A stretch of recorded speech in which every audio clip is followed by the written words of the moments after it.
We're taking a live look right now at Greenville, North Carolina. Current temperature sitting at 73. Time right now is 2:59, closing in the 3 o'clock hour, and we're already seeing some rain once again over the same spots that we're seeing rain over the past couple of days. We're going to go jump into your forecast here coming up here in just a moment, but I want to welcome you to the live edition of the WITN First Alert Desk.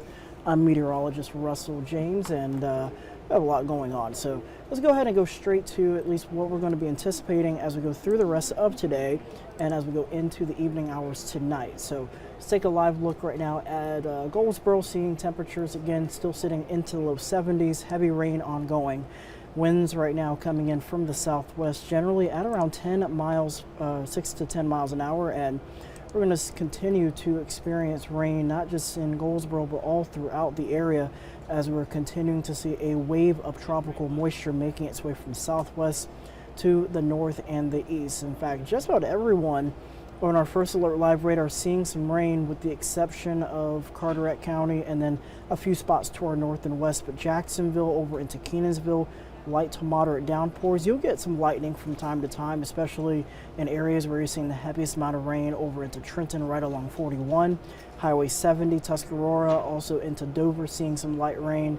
And then Goldsboro, you've been on and off from the light rain and heavy rain from time to time. You'll get a couple breaks in between, and then you'll get another wave pushing in from the west. Greenville, you've seen quite a bit of rain on the north and eastern sides, particularly right along Evans Street, 10th Street, and even along the 264 Beltway just on the northern side of town. And Pactola is seeing some light rain, but then once you head into Beaufort County, get a couple pockets of drier air before it picks up yet again across Pantego and Belhaven, and then stretching into Windsor, Williamston, Old Ford, down towards Jamesville, seeing some ongoing precipitation. And this is the culprit. We've just been under the warm sector, essentially the area of low pressure that allows for moisture to lift up. You get the heating of the day, you get clouds sticking around, and right where that moisture axis is sitting up at, that's where you're going to be seeing a lot of the heavier downpours as you go through the rest of the evening. So looking at your commute throughout the next few hours, we're going to continue to at least experience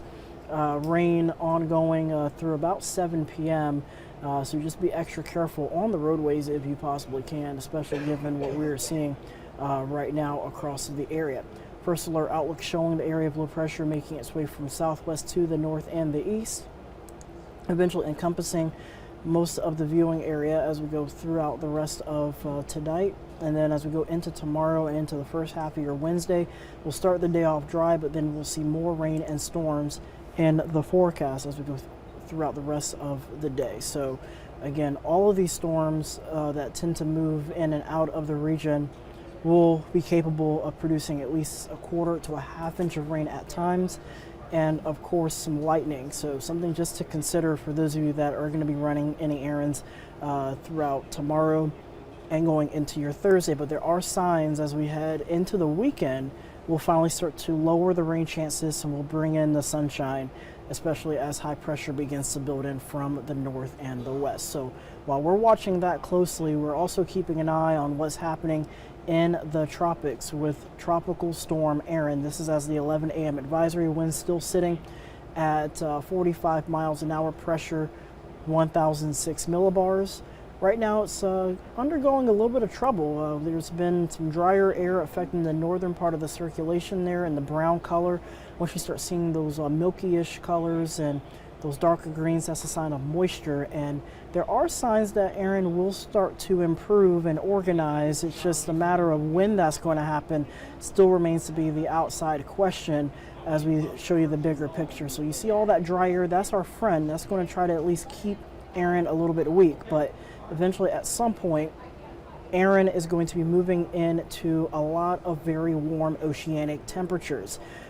The brighter the colors, the hotter the water is and the deeper the water is. And Erin essentially is going to be moving westward towards that area of oceanic heat as we head into the end of the week. And it has a very long ways to go before it talks about affecting at least any mainlands of the United States. Right now, the storm is forecast to become a Cat 1 hurricane as we head into your Friday.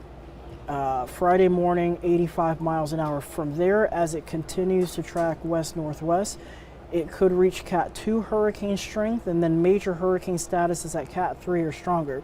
Regardless, we are going to be keeping a close eye on this. This is not a direct concern to eastern North Carolina right now, as if anything, the nearest day for potential effects would have to be sometime around mid to late next week, if anything.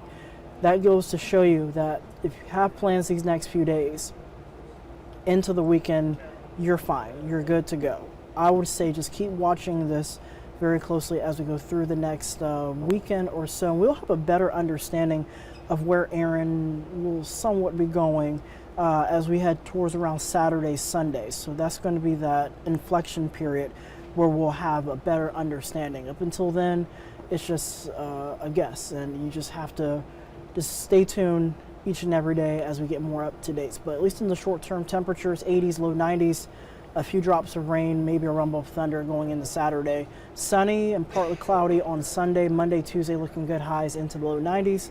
Overnight lows into the 60s and lower 70s. So we're going to continue to keep you updated with Aaron. I know that's been a outstanding screaming question is, is Aaron going to affect the United States? Is it going to be a concern to eastern North Carolina? There is a lot of noise out there on social media that is showing ambiguous hurricanes affecting the United States, but rest assured, should there be a concern, we will be the first ones to let you know on that.